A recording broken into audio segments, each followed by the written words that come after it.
Yung ito is 250 yards. Ito naman po is 700 yards. Ito naman po is yung... Yeah.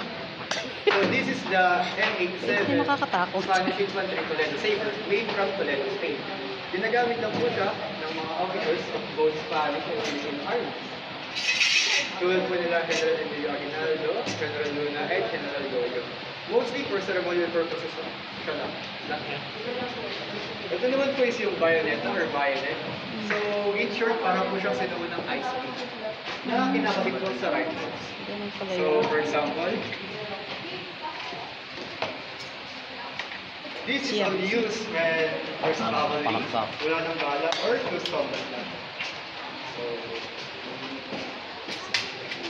So now, meron na po kayong panusok, sibat, spear.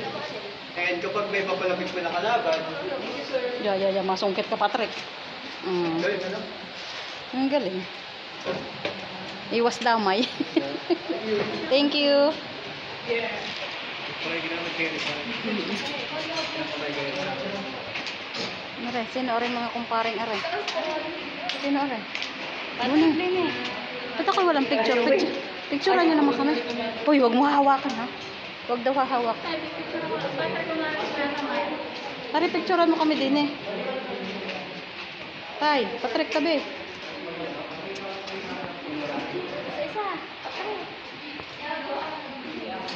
Ay, hanggang din nilang pala re. Tapos babalik na. Din eh, doon ka sa gitna.